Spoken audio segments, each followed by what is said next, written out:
Hits TV. Oh yeah, showbiz. Hello po sa lahat po ng mga nagmamahal kay Barbie Fortesa and David Licauco. Abay, Mr. David Licauco, may ipinaglalaban, ano? Ano nga bang pinaglalaban ni David at ginawa niya ang mga malalaking desisyon na ito sa kanyang buhay, ano? Pero bago yan, if you haven't subscribed yet to my YouTube channel, please don't forget to like, share, and subscribe at hit mo na rin ang notification bell for more showbiz updates. Of course, bago tayo magpatuloy sa ating updates for today's video, nice kong pasalamatan kayo for always watching and trusting this channel. Thank you so much sa inyong laging panonood at palagi ang pagsubaybay sa mga updates po natin. Maraming salamat po. At ngayong araw, ano kung sa nimbangs ko. Bago tayo magpatuloy sa ating updates for today's video, ay meron tayong napiling dalawang komento sa social media dito po sa ating pong post, no, last Saturday, no? At dito po ay magbabasa tayo ng ating tinatawag na comment of the day. Sabi ni Miss Soledad Malongo, sabi niya, Madam, masaya ako para sa dalawa, kay David at kay Barbie. At sa unang hirit, palaging nabanggit ng daddy ni Barbie si David na miss niya na ang dalawa na magkasama ulit sa movies or sa teleserye. Believe ako, Madam, sa daddy at mami ni Barbie kasi may tiwala sila kay David. Kasi si David may respeto at palagi nakaalalay kay Barbie at maalaga si David kay Barbie. At sana dasal ko lang po na sana tumigil na ang mga bashers. Hayaan natin na maging masaya ang dalawa. Kasi ang gusto lang ng dalawa ay maging private ang love life nila para hindi masira. Kasi nadala na silang dalawa sa mga nauna nilang mga karelasyon. Sa tagal ng mga pangyayari na mga naghiwalay din ang dalawa ayaw nang maulit, kaya private lang gusto nila. Kaya po sana naman tigilan ang dalawa at ang wish ko sa dalawa ay magkaroon sila ng marami pang pelikula at teleserye. God bless the both of you.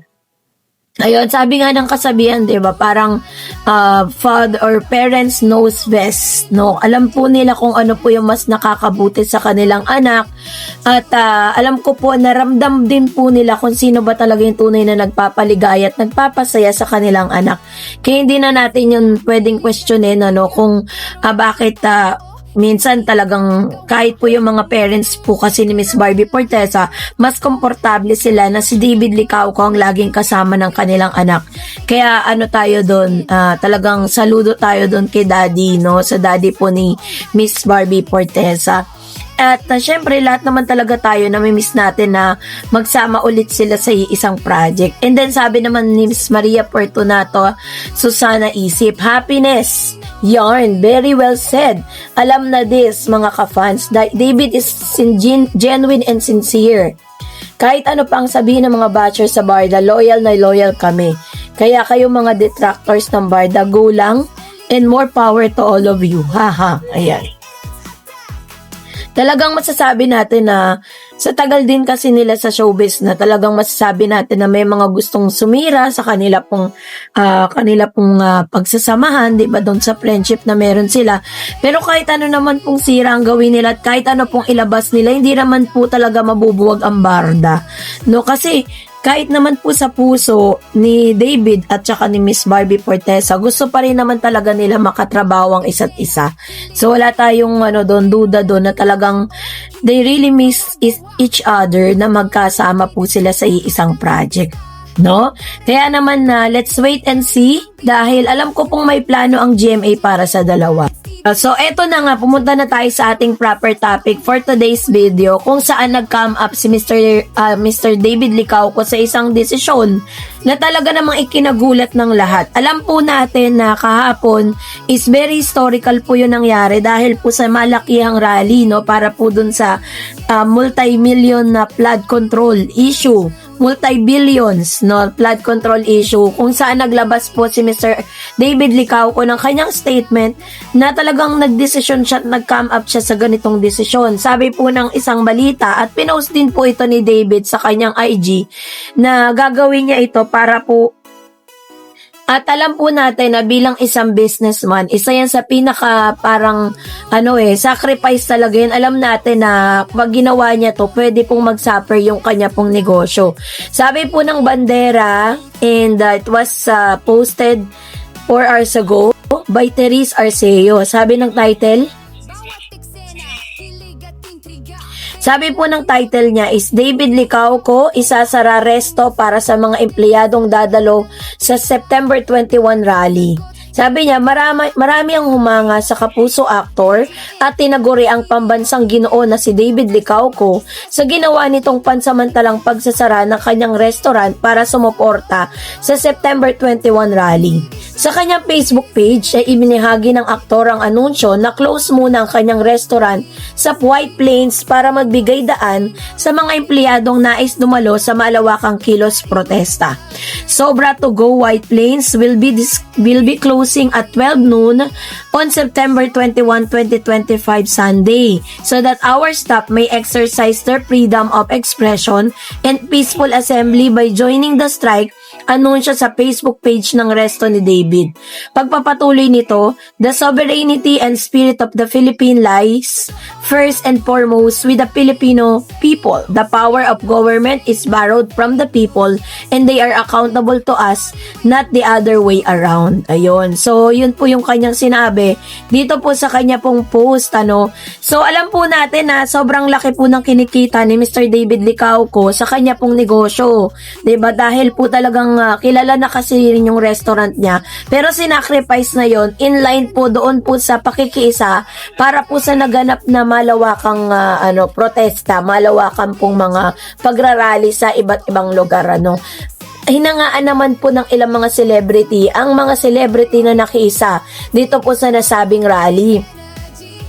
At of course, syempre, hinangaan din si Mr. David Licauco for na sinakripisyo niya yung kanya pong negosyo sa isang araw na ito para lang po talagang mapagbigyan yung kanyang mga empleyado na makiisa at ma-exercise yung kanilang kalayaan at yung kanila pong yung freedom of speech po nila na talagang na talagang magkaboses dahil hindi lang naman po isang tao ang ninakawan ng mga government officials na ito, but of course lahat po ng mga Pilipino na nagbabayad ng tax talagang po yan, ninakawan po. Kaya talagang si Mr. David Licauco ay nakiisa rin, talagang nakita natin na na-present si Mr. David Licauco doon, ilang mga celebrities, 'di ba? Pero yun nga, hindi nga lang natin nakita dun si Barbie, maging si Jameson Blake. Talagang selected lang din talaga yung mga artista or maaaring na dun sila pero hindi nila ipinost yung kanilang sarili. So, hinangaan po siya sa pagiging matapang ni David. So, makikita natin dito na kapag merong gusto si David, kaya niyang ipaglaban. Yun yung isa sa mga karakter na nakita at talagang bumulaga sa ating lahat. Na si David Licauco, kaya niyang manindigan, kaya niya na ipaglaban kung anong alam niyang para sa kanya. Kaya niyang ipaglaban yung mga bagay na alam niya na nasa tama siya. So, bagay na hinangaan ng maraming mga supporters si David. Isa rin po sa mga nagpo-post doon na tuwa sila kay David Licauco kasi very lang siya. Very, para siyang normal na taong naglalakad lang at nagrarally doon. Parang doon po sa pagkakataon na yun, ipinakita ng ilang mga celebrity na pantay-pantay ang lahat. Walang sikat, walang hindi sikat.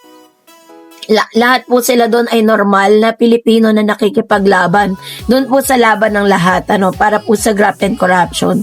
Kaya naman sobra po talagang hinangaan ng marami, So, sana lang, pati po sa love life ni Mr. David Licauco, pati sa taong gusto niya, ganon din yung pakikipaglaban niya. Alam ko pong ganyan ang isang David Licauco na talagang kaya po hinangaan siya ng marami.